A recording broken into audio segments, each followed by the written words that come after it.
So yan, for today's video vlog nga mga sir, ay tuturuan ko nga kayo kung paano tanggalin yung stock decals ng Honda Click B3 na gamit yung mainit na tubig, toothpaste, tsaka malinis na basahan.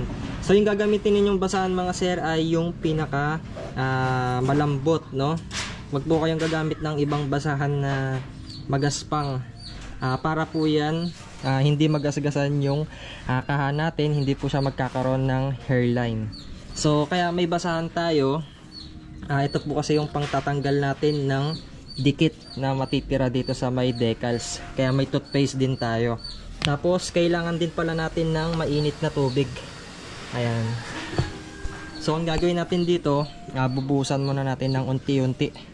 So kapag matagal na kasi yung motor ninyo, ito kasi bagong labas pa lang, ito po yung magandang way para tanggalin yung decals. So kapag bago kasi, madali lang po matanggal katulad nito.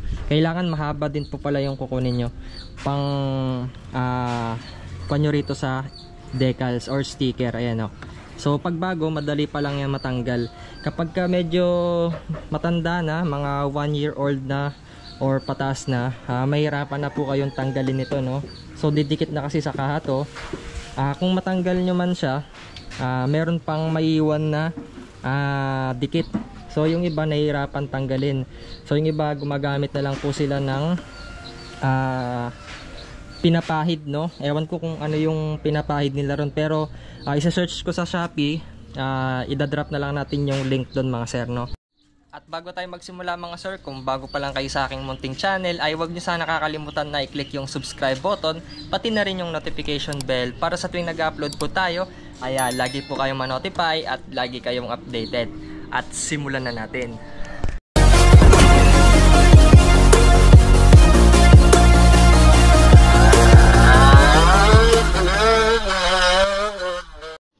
So dito nga mga sir, buhusan muna natin itong mga decals na tatanggalin natin, no? So ayoko kasi yung kulay neon green dito sa click natin. Tsaka pag pinark ko to, halos magkakamukha na.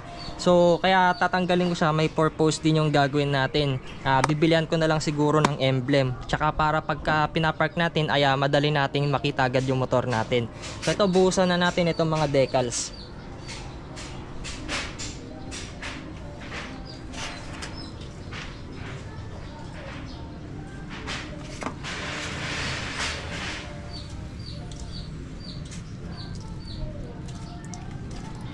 Ayan, okay na yan. Tapos pagka nabuhusan nyo na, kutkutin nyo lang itong mga to. Oh, dali lang matanggal, oh. Dampi-dampi lang yung gagawin ninyo dyan.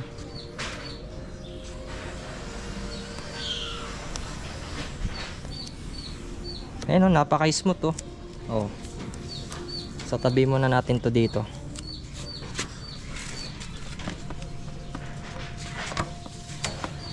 So yan, wag muna kayong magkukuko para madaling matanggal. And pagka nararamdaman yung hindi siya, anong tawag doon? Pag hinihila nyo, hindi siya sumasama, buhusan nyo lang ng mainit na tubig.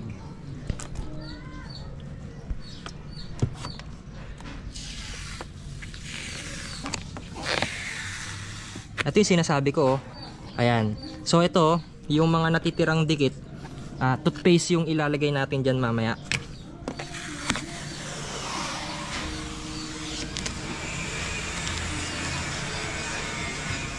So buhusan lang natin yung mga natitirang dikit para madali lang siyang tanggalin mamaya. Tapos pairan nyo na lang din ng toothpaste, mga 3 to 5 minutes. Ayan, hayaan nyo lang na ganyan yan. Mamaya na natin pupunasan ng malinis sa basahan.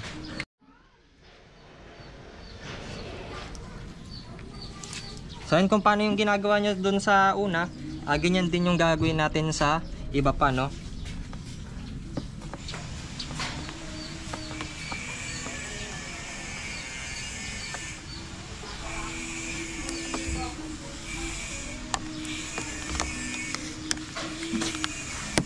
Ang daling tanggalin, no? Ayan, dito naman tayo sa kabilang pairings.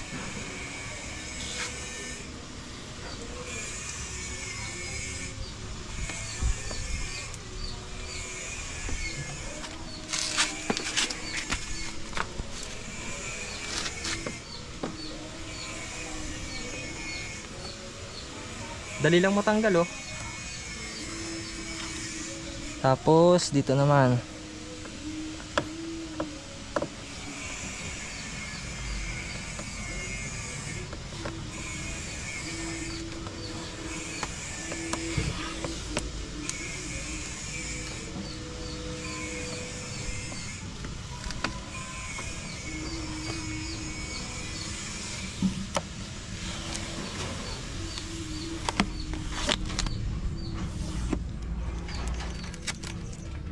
So yung mga natirang dikit, pairan lang natin ng konting toothpaste.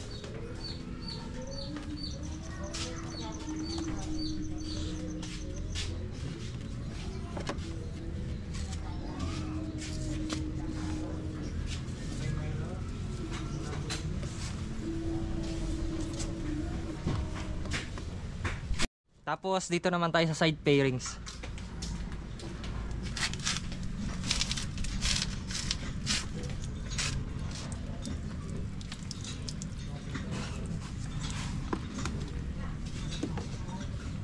Pakita mo dito.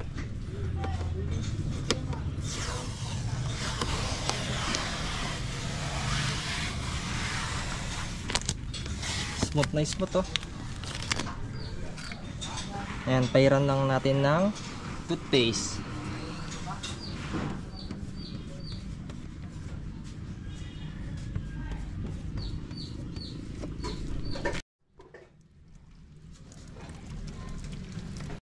Ayan, dito naman tayo sa side pairings.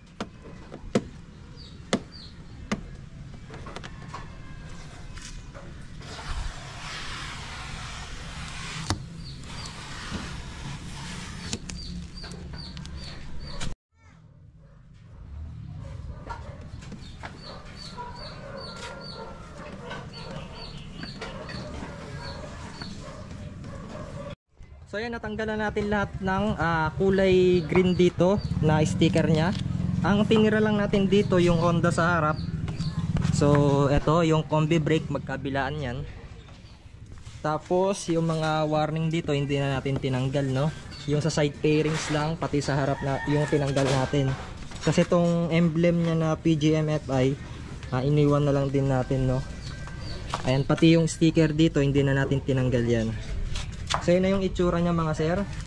Yung binabad nating Colgate dito, 3 to 5 minutes nyo bago tanggalin yan. Tapos after 5 minutes, pwede na natin tanggalin yung pinahid nating Colgate. So itong basahan, gamitin nyo na siya. Lagyan nyo na lang din ng konting mainit na tubig.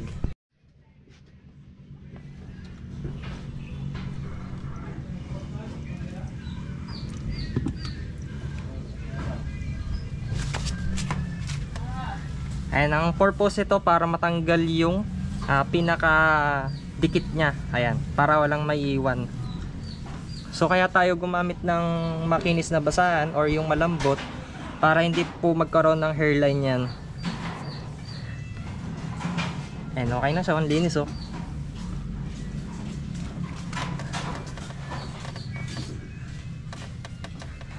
Ayan mga sir, ang kinis na oh. Wala kayong makikitang dikit dyan ng sticker.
So ito nga mga sir, natanggal na natin yung decals natin dito sa Honda Click B3. So ito na yung pinagtanggalan natin. Ayan, tatapon na natin sa basurahan.